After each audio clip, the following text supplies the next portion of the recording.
નમસ્કાર દર્શક મિત્રો, બીએન ન્યૂઝ ગુજરાતીમાં આપ સૌનું હાર્દિક સ્વાગત છે। આવો જોઈએ આજના મુખ્ય સમાચાર।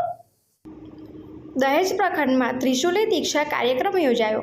વિશ્વ હિન્દુ પરિષદ સ્થાપના દિવસ નિમિત્તે દહેજ પ્રખંડમાં હિન્દુ સંમેલન મિલન તેમજ ત્રિશુલ દીક્ષા કાર્યક્રમ આજરોજ યોજાયો હતો। આ કાર્યક્રમની શરૂઆત સૌપ્રથમ દીપ પ્રાગટ્યથી કરવામાં આવી હતી, જેમાં 200 જેટલા ભાઈઓએ ત્રિશુલ દીક્ષા લીધી હતી। ત્રિશુલ દીક્ષા કાર્યક્રમ વાગરા તાલુકામાં આવેલ અંભેટા ગામે યોજાયો હતો, જ્યાં દહેજ અને તેની આસપાસના ગામના યુવાનો એકત્ર થયા હતા।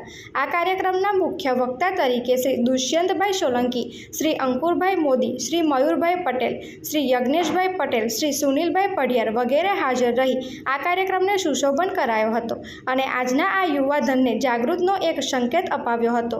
આ કાર્યક્રમમાં વકફ બોર્ડ અને ભારતની વર્તમાન પરિસ્થિતિને કારણે આ કાર્યક્રમમાં આજના યુવાધનને કઈ દિશામાં કાર્ય કરવું એ અંગેની વાર્તાલાપ કરવામાં આવી હતી।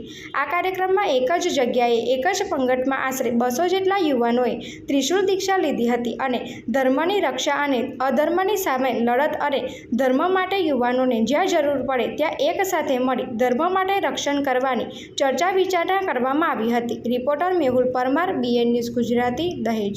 હિન્દુ પરિષદ દ્વારા ષષ્ઠી પૂર્તિના કાર્યક્રમના અનુસંધાનમાં આજે દહેજ પ્રખંડમાં ત્રિશુલ દીક્ષાનો કાર્યક્રમ અહીંયા સંપન્ન થયો।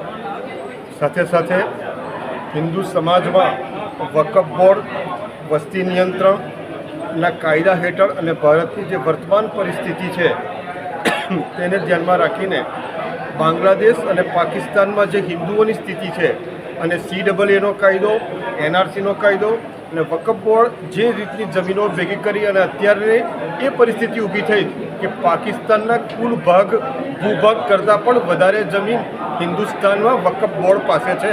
તો એ જમીન ખરેખર એમની છે અને જો ના હોય તો એની સામે કાયદેસરના કાર્યવાહી કરવામાં આવે।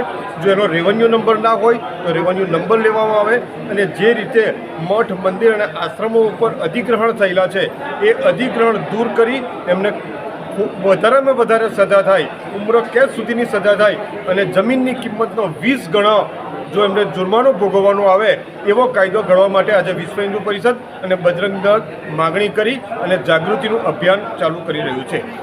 કેટલા યુવાનોને ત્રિશુલ દીક્ષા લીધી?